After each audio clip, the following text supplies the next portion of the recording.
तेबे माने वार भी हबार संभावना रोचे विश्वयुद्ध कथा मुझे कहूँ तृतीय विश्वयुद्ध परा 2026 आज्ञा हम 2026 रे हबो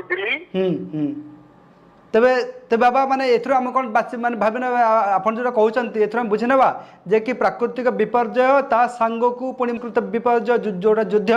ए सबर विभीषिका लागू रहइबो 2025 रु 2027 पर्यंत। हाँ हाँ अच्छा प्राकृतिक विपर्यय भी ता सहित मनुष्यकृत युद्ध भी शुण सूर्य जने घन घोर रणे अथय हेब जगत भीषण गर्जने अनिल थराई छिड़ब लंघान क्षेत्र से लवण जले पड़ब आघात तार पृथ्वी 100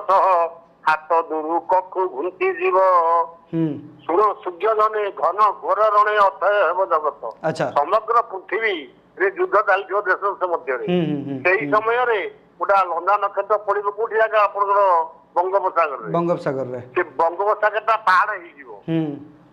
से पहाड़ जल समुद्र पहाड़ जलटा कौन आसगर हेब बड़ियार खंडगिरी देखी जीव पर्वत पराय ए समुद्र राजा लहरी घेनी आसब भुवनेश्वर खंडगिरी पादेश्वर जाकि पूरी समुद्र कूल हम भुवनेश्वर पूरी समुद्र कूल हम आज्ञा माने बाबा जदि आम देखा डिस्टेंस रे तबे भुवनेश्वर रु आमर खंडगिरी रोचे पाखापाखि 65 रु 70 किलोमीटर तबे आपण कहया था कि 70 किलोमीटर पर्यंत माड़ी आछे समुद्र। हाँ उन्मत्त सागर हेब बड़ियार खंडगिरी देखी जीव पर्वत पराय ए समुद्र राजा लहरी घेनी आसब अच्छा अच्छा सकत सकत होई बसिथिब ता बेनी पासे जल जीव श्रीराम तारक ब्रह्म एकाक्षर जेहू जन जानिथिब एतक हम आपनकर मिथुन मासरे भी माने ये हम मीन मास जीवे एई 2025-26 रे हाँ कौन हबो मिथुन मासरे मीन मास हेबे मोहि हेब भराग्रस्त विष बेनी नव समीर संजोगे पाशुकी जे हस्तरेस्त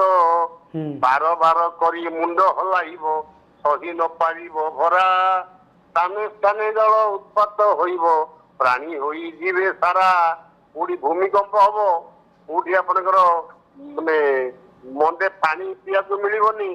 माने खरा तापरे सुखा मरुडी नदी नाଳ नई गड़िया सब नदी नाଳ गड़िया तो सब जीव सुखी